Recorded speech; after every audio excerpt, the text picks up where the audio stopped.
Factory outlet Mukunda jewellers లో mega వడ్డానం sale 2.0. నమస్తే అమ్మా. నమస్తే అమ్మా. ఈ రోజుల్లో ఆరోగ్యమే మహాభాగ్యం. అవునమ్మా. అసలు మీతో అయితే అసలు కంపారిజన్ లేదనుకోండి. పరుగుల జీవితం అమ్మది. అసలు పొద్దున 6 గంటలక మీరు ఇంట్లో నుంచి బయలుదేరారు. ఇవాళ 8 అయింది. 8 గంటలకు బయలుదేరారు. మీరు మీ డే స్టార్ట్ చేసేది ఎన్ని గంటలకమ్మా? మీ డే స్టార్ట్ చేసేది 4:30కి మధ్య లేవట్ల. ఆ జ్వరం వచ్చిన తర్వాత 4:30కి లేచి గీజర్ ఆన్ చేసి మళ్ళీ పడుకుని 4:30కి లేస్తున్నా. అది మేము మొత్తుకోబట్టి కొంచెం టైమింగ్ అడ్జస్ట్మెంట్స్ చేసుకున్నారు. ఇప్పుడు ఎంత అవుతుంది తెలుసా అండి టైం? అసలు 5:25 ఈవినింగ్ అవుతుంది. సైనిక్ పురి వెళ్ళేసి అక్కడ ప్రవచనాలు చెప్పి 3 గంటలకు మళ్ళీ అక్కడ కార్ ఎక్కి ఇక్కడికి వచ్చి ఇది 6వ ఎపిసోడ్ మేము మీ ముఖంగా చేస్తున్నాము. మాకు లేదమ్మా ఎనర్జీ. పొద్దునుంచి నేను మీకోసం లేదమ్మా. ఒకటే మాట చెప్పనా, ఇష్టం అయితే కష్టం ఉండదమ్మా. పని మీద ఇష్టం పెంచుకుంటే కష్టం ఉండదు. ఎనర్జీ బాడీ కూడా సపోర్ట్ చేయొద్దా అమ్మా? అసలు చెయ్యాలే, చేస్తుంది మరి. కానీ అసలు ఆ ఎనర్జీ లెవెల్స్ వేరే లెవెల్. నిజంగా ఇప్పుడు అమ్మమ్మల నానమ్మలకు ఉన్నది మా మమ్మీలకు లేదు, మమ్మీలకు ఉన్నది మాకు లేదు, మాకున్నది మా పిల్లలు. మమ్మీలు అన్నది ఎప్పుడే అయిపోయింది, సగం అనారోగ్యం వచ్చేసింది. అమ్మలకి లేదు. అమ్మలకు లేదు, అమ్మల తర్వాత పిల్లలకు లేదు. ఇంకా మా పిల్లల సంగతి అవసరం నెత్తిన మొత్తితే అన్ని వస్తాయమ్మా. మనకి నడిచిపోతుంది కనుక నడుస్తుంది, అంతే. అంతే అంటారా? కానీ బలం కూడా మొత్తానికి కూడా తక్కువ. ఎందుకంటే మేము తిన్న ఆహారం వేరు, మేము పీల్చిన గాలి వేరు, మేము తాగిన నీళ్లు వేరు. మేమేమి ఇట్లా ఆర్బో వాటర్ తాగలేదు కదా, బాటిల్డ్ వాటర్ తాగలేదు కదా. హాయిగా బావిలోంచి నీళ్లు తీసుకుని దీంట్లో చాదతో తీసుకుని దోసిళ్లతో తాగినన్ని తాగి అప్పుడు ఆ బకెట్ అది కడిగి అప్పుడు నీళ్లు పట్టుకుని ఇంటికి వెళ్ళేవాళ్ళం. ఇంట్లోనే పెరట్లోంచి లోపలికి. ఆ నీళ్ళకి అన్ని రకాల మినరల్స్ కావాల్సినవన్నీ భూమిలో నుంచి వస్తాయి. భూమిని మించిన ఫిల్టర్ మనకట్లేదు కనుక మాకు వేరే సమస్య చక్కగా ఉండేది. మంచి గాలి ఉండేది. హాయిగా చద్దన్నాలు తినేవాళ్ళం. చద్దన్నం కూడా నిజమే. చద్దన్నం ఎంత నాజుక్ చేస్తున్నామో అంత ఓవర్ అవుతుంది, అంతే కదా జీవితాలు. అసలు నిజంగా చద్దన్నంలో ఏమవుతుంది, విటమిన్ B12 ఉంటుందని చెప్తున్నారు కదా. ఆ మెగ్నీషియం ఇట్లాంటివన్నీ కూడా చేరుతున్నాయి రాత్రి ఉండి అట్టే పెట్టినటువంటి అన్నంలో అని. మరి మనం ఏం తెలియకుండానే మన వాళ్ళు అలా ఉంచారు. పాస్చర్డ్ రైస్ అని ఇప్పుడు వెస్టర్న్ కంట్రీస్ లో ఎంత పాపులరో ఇదే. రాత్రి నానబెట్టిన పెరుగులో గంజిలో అన్నం తినడం అన్నది ఫర్మెంటెడ్ రైస్ అని చెప్పేసి ఇప్పుడు చాలా. కానీ నిజంగా అప్పుడు అదే ఎంత గట్టిదనం చూడండి. మామూలుగా కూడా ఇప్పుడు ఇంట్లో పెద్దవాళ్ళు అంటూ ఉంటారమ్మా, ఇన్ని రకాల ఫుడ్లు ఇన్ని రకాల వంటలు మా అప్పుడు ఎక్కడమ్మా, అంత పచ్చడి వేసుకొని ఇంత అన్నం తిని. అది కాదు, ఇప్పుడు 4 రకాల పదార్థాలు ఏది తృప్తి ఉండట్లా. అప్పుడు 2 పదార్థాలు ఉండేవి, హాయిగా ఒక్కొక్క పదార్థంతో ఇంత అన్నం కలుపుకుని దాని రుచిని ఆనందిస్తూ తృప్తిగా తినేవాళ్ళం. ఇప్పుడు ఇంత కూర, ఇంత పప్పు, ఇంత పచ్చడి, ఇంత వేపుడు, ఇంకోటి తలో చెంచాడు తింటే ఏది తృప్తి లేదు. పొట్ట అయితే సరిపోయింది, నిండింది. మరి ఏది తిన్నా పెస్టిసైడ్స్ ఫుడ్డే, దాన్ని అసలు ఇంకేం చేయలేకపోతున్నాం. పండించేవాడు కూడా ఆఖరికి తినేది అదే అని తెలుసుకోవట్లేదు. ఏం లేదమ్మా, పండించేవాళ్ళు తెలివిగల వాళ్ళు ఉన్నారు. 2 రకాల వాళ్ళకి ఎక్కువ పొలం కనుక ఉన్నట్టయితే కొంచెంలో వాళ్ళకి కావాల్సింది పండించుకుని మిగిలింది వ్యాపార దృష్టితో పండించేది ఉంది. అది కూడా నాకు తెలుసు. అదే అందుకే మనం పండించుకోలేంగా. అదే మరి. ఇప్పుడు ఆరోగ్యానికి 60 సూత్రాలు అంటారు కదమ్మా, కొన్ని సూత్రాలు మాకు చెప్పండి. చాలా సూత్రాలు ఉంటే అన్ని పాటిస్తూ ఉంటే ఆరోగ్యం కోసం జీవితం అంతా వెచ్చించటమే అవుతుంది తప్ప బతకడం ఉండదు. మరి కానీ మనం కొన్ని పాటిస్తే మాత్రం అన్ని రకాలుగాను సుఖంగా ఉంటుంది. ఆరోగ్యంతో పాటు అన్ని రకాల సౌకర్యాలు ఉంటాయి. ఫర్ ఎగ్జాంపుల్, ఉదాహరణకి సూర్యోదయానికన్నా ముందు లేవాలి, ఫస్ట్ పాయింట్. దానివల్ల ఇది రాదు, కంటి చూపు రాదు, కంటెద్దాలు రావు సూర్యోదయానికన్నా ముందు లేచే వాళ్ళకి. ఓకే, అంటే నన్ను అడగచ్చు మీకేమిటి అని. నాకు తెలియదుగా చిన్నప్పుడు తెలియక అప్పుడు మరి కొంచెం. అయినా మీకు ఇప్పుడు వచ్చింది, ఇప్పుడు కూడా ఉండొద్దా? ఇప్పుడు దాన్ని కొంచెం జాగ్రత్త పడడం మొదలు పెట్టిన తర్వాత అసలు సహజంగా వస్తుందట. అందులో నాకు కొంచెం వేగంగానే వచ్చింది, మయోపియా తగ్గిపోయింది. మీరు చదువుకునే పుస్తకాలు ఎలాంటివి? కాదమ్మా, దూరం వస్తువు బాగానే కనపడుతుంది, కళ్ళజోడు అవసరం లేదు. టీవీ చూడాలన్నా, దూరంగా వచ్చిన బస్సును చూడాలన్నా, ఎక్కడో ఉన్నటువంటి సైన్ బోర్డు చూడాలన్నా ఇది అవసరం లేదు. చదవాలంటేనే అవసరం. అంతకు మించి ఇంకోట్లేదు. అది కూడా తెలియక సరదాగా అందరితో పాటు పడుకుని చదివి, బస్సుల్లో చదివి, నిలబడి చదివి, ట్రైన్‌లో నిలబడి అదే చదివి, కదా అంటున్నా. ఇలాంటివన్నీ చేసి పాడు చేసుకున్నాం. మరి పాడు చేసుకోకపోతే రాదు. ఉమ్, ఇది మనం సహజంగా ప్రకృతి మనకిచ్చినటువంటి ఆరోగ్యాన్ని పాడు చేసుకున్నాం. మనకి ఇప్పుడున్నటువంటి వైద్య విధానంలో రోగానికి మందిస్తున్నారు గానీ, మనిషికి మందివ్వట్ల. ఉమ్, మనిషి ఆరోగ్యంగా ఉండడానికి మందివ్వాలి గానీ, రోగానికి మందిస్తే ఏం లాభం? టెంపరరీ అది. టెంపరరీ అది. ఆరోగ్యంగా. సూర్యోదయానికన్నా ముందు గనక లేచినట్టయితే రోజంతా చురుకుగా ఉంటుంది. ఉమ్, కంటి చూపు బాగుండడంతో పాటు. అంతేకాదు మన పనులన్నీ సవ్యంగా సాగుతాయి. రోజు మొత్తం బాగా ప్లాన్ అవుతుంది. భౌతికమైనటువంటి ఆరోగ్యంతో పాటు మనసు కూడా తాజాగా ఉంటుంది త్వరగా నిద్రలేస్తే. సహజంగా మనకి 4:30, 5 ఆ ప్రాంతాల్లో మెలకు వస్తుందమ్మా తప్పనిసరిగా. ఉమ్, వస్తే మనం ఇటు నుంచి అటు తిరిగి పడుకుంటాం ఉమ్, కదా! ఎస్. అప్పుడేం చేస్తా అప్పటిదాకా పట్టింది నిద్ర. ఆ తర్వాత నిద్ర ఎట్లా ఉంటుందో అని ఎక్స్‌పీరియన్స్ చేయడానికి పడుకుంటాం. నిద్రపోతే ఎంత బాగుంటుందో అని చూడ్డానికి పడుకుంటాం. ఉమ్, అది అనవసరం. దానివల్ల ఏం జరుగుతోందంటే ఇటు శరీరానికి విశ్రాంతి రావట్లేదు. మనం చురుగ్గా పనిచేయడానికి వీలు కావట్లేదు. పక్షులకి, పశువులకి రోగం రాకుండా ఉండడానికి కారణం ఏమిటంటే అవి ఆ సమయంలో లేస్తాయి, మళ్ళీ పడుకోవు. ఉమ్, మనం మళ్ళీ పడుకుంటాం గనక అనారోగ్యం. అంటే పగలు పడుకోకూడదా అంటే కొద్దిమందికి మాత్రం అనుమతి ఉంది పడుకోవడానికి. వ్యాధి వచ్చి తగ్గినటువంటి వాళ్ళకి, ఉమ్, బాగా పరీక్ష కోసం రాత్రంతా చదువుకున్నటువంటి వాళ్ళకి, ఇలా కొంత బాలింతలకి, గర్భవతులకి, ఇలా కొద్దిమందికి Exceptions. రాత్రిపూట డ్యూటీ చేసేవాళ్ళు ఉంటారు. ఉమ్, అంటే రాత్రిపూట కాపలా కాసేవాళ్ళు, నైట్ డ్యూటీ చేసేవాళ్ళు, అట్లాంటి వాళ్ళకి మాత్రమే పగలు పడుకోవచ్చు అని చెప్పి ఆయుర్వేద శాస్త్రం చెప్తోంది. ఓకే.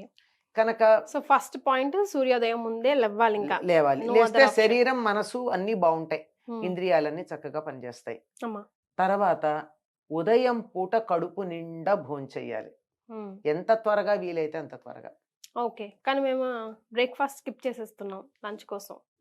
కాదు, బ్రేక్‌ఫాస్ట్ కాదు, లంచ్ కాదు. ఏకంగా భోజనమే త్వరగా ఇది చేయండి. వరకు రోజుల్లాగా బ్రంచ్ చేయాలంటారు. బ్రంచ్ శుభ్రంగా భోజనం చేయండి. ఎంత తిన్నా పొట్ట రాదు. ఉమ్, కొవ్వు పెరగదు. ఎందుకంటే రోజంతా పనిచేస్తాం కదా! మరి అందువల్ల తిన్నటువంటి ఆహారం బాగా అరుగుతుంది. అరిగినప్పుడు ఏమవుతుందంటే పూర్తిగా కొవ్వుగా పేరుకుపోదు. ఉమ్, అందుకనే ఒళ్ళు తగ్గాలి అనుకున్న వాళ్ళకి డైటింగ్‌లో చాలామంది పాతకాలపు పద్ధతులు తెలిసిన వాళ్ళు. అమ్మా. వాళ్ళు చెప్పేదేమిటంటే పెందరాడే భోంచేయండి 10, 11 మాక్సిమం. ఉమ్, ఎందుకు? రాత్రి ఎప్పుడో తింటాము. అమ్మా. పొద్దున లేచిన తర్వాత 4, 5 గంటలవుతుంది. ఉమ్, ఎసిడిటీ తయారవుతుంది కదా లోపల. ఉమ్, అది తయారయ్యి జీర్ణ వ్యవస్థ చెడిపోకుండా ఉండాలి అంటే చక్కగా త్వరగా భోజనం చేయాలి. ఉమ్, కడుపు నిండా తినండి. ఎంత కావాలంటే అంత తినండి. నిర్మొహమాటంగా తినండి. ఓకే. సిగ్గుపడకుండా తినండి. ఓకే. మొహమాట పడకుండా తినండి. ఉమ్, అప్పుడు తిన్నట్టయితే అది వంట పడుతుంది. సూర్యాస్తమయం తర్వాత తగ్గించండి. ఉమ్, తగ్గించండి. ఏదో అసలు ఒకటి లైట్ అసలు వెయిట్. తినకుండా ఉండడం మంచిది. ఉమ్, కానీ మనకున్న ప్రస్తుతం ఉన్నటువంటి పరిస్థితులను అనుసరించి సూర్యాస్తమయం తర్వాత తినకుండా కుదరట్ల. సూర్యాస్తమయం ఎవరు చూస్తున్నారు? ఉమ్, ఇంటికి వెళ్ళేటప్పటికే 7, 8 అవుతోంది. మరి అంచేత అప్పుడు తేలికగా తినడం అలవాటు చేసుకోండి. అట్లీస్ట్. తేలిగ్గా అందులో బరువైన పదార్థాలు అంటే ఉదాహరణకి మాంసాహారులైతే మాంసాహారం, శాకాహారులైతే పప్పు మొదలైనవి రాత్రి తినకుండా ఉంటే మంచిది. ఓకే అమ్మా. తేలిగ్గా అరగాలి. ఉమ్, అప్పుడు ఏమవుతుందంటే గట్ క్లీనింగ్ అయిపోతుంది ఉమ్. తేలిగ్గా. సో ఫ్రూట్స్ తో వెజిటబుల్స్ తో అట్లా అంటే సరిపెట్టుకుంటే. ఫ్రూట్స్ కూడా తినద్దని చెప్తున్నారు. అవును కదమ్మా. అవును. ఈవినింగ్స్ తినొద్దంటారు పెద్దవాళ్ళ ఇంట్లో ఆ? ఫ్రూట్స్. పెద్దవాళ్ళ ఇంట్లో ఆ. ఫ్రూట్స్ ఈవినింగ్స్ పూట తినొద్దు రాత్రి అని పూట అంటారు. తినద్దంటారు. ఎందుకంటే విటమిన్ సి ఉంటుంది కదమ్మా, ఎసిడిటీ ఫార్మ్ అయ్యేటటువంటి లక్షణం ఉంటుంది. దానివల్ల కడుపు మంట కానీ ఇట్లాంటివన్నీ రావచ్చు. ఓకే. అరటి పండు లాంటిది పర్వాలేదంటారు. మిగిలిన ఏ పళ్ళు కూడా రాత్రి తినద్దంటారు. కానీ మనకున్నటువంటి పరిస్థితులను అనుసరించి పగటిపూట బాగా తినేసి మధ్యాహ్నాలు తినే అవకాశమే ఉండదు గనక రాత్రిపూట హాయిగా భోంచేస్తాం. పళ్ళు తినేస్తాం. పళ్ళు తినేస్తాం. దానివల్ల కొద్దిగా ఎసిడిటీ ప్రాబ్లము అలాంటివి దానికి సంబంధించిన ప్రాబ్లమ్స్ వచ్చే అవకాశం ఉంది. సో వెజిటేబుల్స్ కూరగాయల ముక్కలు అట్లా ఏమన్నా లేకపోతే ఇది తేలికైన ఆహారం ఏదైనా ఏదైనా సరే సరే. తేలికగా ఇప్పుడు తేలిగ్గా అంటే మన వాళ్ళు రొట్టె అంటారు. రొట్టె తేలికైన ఆహారం కాదు కాదు తెలుసా? కదా. అస్సలు పనికిరాదు. డయాబెటీస్ ఉన్నటువంటి వాళ్ళు గోధుమలు తినకూడదనే చెప్తున్నారు. గ్లూటిన్ త్వరగా రక్తంలో కలుస్తుంది రైస్ కన్నా కూడా. కనుక ఇంకేదన్నా తేలిగ్గా ఇప్పుడు ఏదైనా మిల్లెట్స్ తినొచ్చు. ఇవన్నీ కూడా కొంచెం బరువైనవే కదా. తేలిగ్గా వాటిని కూడా లైట్ గా తినండి, తక్కువ తినండి, తక్కువ తినండి, మోతాదు ఎక్కువగా తినడం కాదు. క్వాంటిటీ తగ్గించి. మనకేంటంటే కడుపు బరువుగా ఉంటే తప్ప నిద్ర పట్టదు నిద్ర పట్టదని అనేటటువంటి ఒక భావన ఉంటుంది. ఎస్. దానికి సంబంధించి అలవాటు పడితే పర్వాలేదు. అలవాటు పడనంత కాలం ఇబ్బందిగానే ఉంటుంది. అలవాటు పడేదాకా పొట్ట తేలిగ్గా ఉంది, నిద్ర పట్టట్లా, కడుపు నిండితే గాని నిద్ర కడుపు నిండడం కాదు, అక్కడ క్వాంటిటీ కాదు క్వాలిటీ ముఖ్యం. అది అలవాటు పడడం కొంచెం ఇబ్బందిగానే ఉంటుంది. బాగా అనిపించినప్పుడు హాయిగా మంచినీళ్ళు తాగండి, లేదంటే కొంచెం పాలు తాగండి. పాలు కూడా చిక్కగా గ్లాసు నిండా తాగితే కాదు, కొంచెం తేలిగ్గా. ఎక్కువ క్వాంటిటీ కావాలంటే కొంచెం నీళ్లు కలుపుకొని గోరువెచ్చగా తాగాలి. అట్లా తాగితే అసలు పాలకున్న లక్షణం ఏమిటంటే నిద్ర బాగా పడుతుంది. గోరువెచ్చని పాలు తాగితే హాయిగా నిద్ర పడుతుంది. అంచేత అట్లా తాగండి. ఇది చాలా ఆరోగ్యానికి ఉపయోగపడేటటువంటిది. తినే ఆహారం కూడా ఇదో రెండో అంశం అయితే, తినే ఆహారం కూడా వీలైనంత వరకు వేపుళ్ళ లాంటివి తినకూడదు. ఎందుకంటే అందులో ఉన్నటువంటి జీవశక్తి చాలా వరకు ఎండిపోతుంది వేపుడులో. దాన్ని వేయించి వేయించి మొత్తం స్వాహా అయిపోతుంది. అంచేత చక్కగా ఉడకబెట్టడం అంటే నీళ్లలో ఉడకబెట్టి జిడ్డు కారుతూ తినమని కాదు. ఎక్కువ నూనె లేకుండా చక్కగా ఏ కూర అయినా సరేనమ్మా, కొంచెం నూనె వేసి తిరగమూత వేసి చిటికెడు ఉప్పు వేసి మూత పెడితే కమ్మగా ఉడుకుతుంది. వాటికి సహజమైన రంగును, సహజమైన రుచి, వాసన ఉంటాయి. అవునమ్మా. విపరీతంగా వేయించేసిన తర్వాత ఉండవు. దాంట్లో ఇన్ని రకాల మసాలాలు, పులుసులు. కొంతమంది మేము మసాలా వాడమండి కానీ ఆవా పులుసు పెడతామండి అంటారు.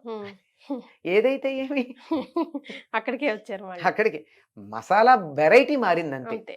చేత వీలైనంత తక్కువగా వాడుతూ సహజంగా తినడం అన్నది అలవాటు చేస్తే, దానికి ఇది తింటే కళ్ళు మూసుకుని నోట్లో పెట్టుకుంటే ఇది ఫలానా కూర అని మనకు రుచి తెలియాలమ్మా. ఇలా ముక్కు దగ్గర పెట్టుకుంటే ఇది ఫలానా కూర అని కూర తాలూకు వాసన రావాలి. అలా ఉండేటట్టు తీసుకోవడం, తాజాగా ఉన్నవి తీసుకోవడం. ఫ్రిడ్జ్లో పెడితే ఏమవుతుందంటే, ఫ్రిడ్జ్లో పెట్టిన పదార్థం పొట్ట నింపుతుంది కానీ బలం ఇవ్వదు. ఇది అసలు గుర్తుపెట్టుకోవాలి మనం. కానీ ఫ్రిడ్జ్ లేకపోతే అసలు ఫ్రిడ్జ్ ఉండాలమ్మా. దేనికో దానికి ఉంటే దేనికి ఉంటుంది అంటే, ఈ రోజుల్లో చింతపండు కూడా మనం ఫ్రిడ్జ్లో పెడితేనే వాడుకునేట్టు ఉంటుంది. కారం కూడా ఫ్రిడ్జ్లో పెట్టకపోతే వారం రోజుల్లో పురుగులు పడుతోంది. అలాంటివన్నీ పెట్టుకోవడానికి, పాలు విరిగిపోకుండా ఉండడానికి. ఎందుకంటే మనం పూర్వంలాగా దాలిలో పాలు కాచుకోవటంలా. దాలిలో ఏమిటంటే అలా పెట్టేస్తే అడుగున గోరువెచ్చగా ఉంటూనే ఉండేది. దానివల్ల రాత్రి దాకా విరిగేవి కాదు. రాత్రి కూడా మర్నాడు పొద్దున్న దాకా విరిగేవి కాదు అవి. అంటే ఆ కచ్చికకు ఉండేటటువంటి వేడి వల్ల అది ఆ వేడి మెయింటైన్ అవుతూ విరగకుండా ఉండేది. ఇప్పుడు అట్లా లేదు కదా మనకి. ఒక్కసారి అలా బుస్సున పొంగబెట్టి తుస్సున కింద పడిన లోపల పెట్టడమే కదా. అంచేత అలా పాలు అలాంటివి పెట్టుకోవడానికి అది కూడా ఎక్కువ కాలం కాదు. ఫ్రిడ్జ్లో పెట్టేప్పుడు మూత పెట్టి పెట్టాలి ప్రతిదీ. అవునమ్మా. కొంతమందికి అస్సలు అలవాటు ఉండదు. ఫ్రిడ్జ్ వాసన రావడానికి ఒకే ఒక కారణం అంట. ఒక్క పాల చుక్క గాని, ఒక పెరుగు చుక్క గాని ఫ్రిడ్జ్లో ఉంటే మొత్తం అంతా వాసన వస్తుంది. ఒక చుక్క అటు ఇటు పడకుండా గానీ మీరు ఫ్రిడ్జ్ని మెయింటైన్ చేస్తే వాసన రాదు. ఫ్రిడ్జ్ వాసన అన్నది సో అది కూడా ఇంపార్టెంట్, చాలా ఇంపార్టెంట్. అప్పుడప్పుడు పాల మీద మూత అక్కడే పెట్టి పాలు తీస్తాం. ఆ మూత అక్కడ పెడితే ఒక చుక్క మన కంటికి కనపడంత చిన్న చుక్క ఫ్రిడ్జ్లో అంటుకునే అవకాశం ఉంది. దానివల్ల వాసన వస్తుంది. ఇలా చెప్పుకుంటూ పోతే లిస్టే ఉంది కదమ్మా. చాలా పెద్దది ఉంటుందమ్మా, చాలా పెద్దది ఉంటుంది. ప్రధానంగా ఇది. తర్వాత శుచి పాటించడం చాలా ముఖ్యం. నీట్నెస్ చాలా నీట్గా ఉండాల్సిందే. దానివల్ల స్నానం చేయడం, మరి భాగ్యనగరంలో కుదరట్లేదు కానీ 2 సార్లు స్నానం చేయడం, 2 సార్లు స్నానం చేయడం ప్రధానం. శుచిగా ఉండడం. ఆహారం తినడంలో కూడా కొన్ని నియమాలు పాటించాలి మనం. ఎలాంటివమ్మా? కడుపు నిండా తినకూడదు.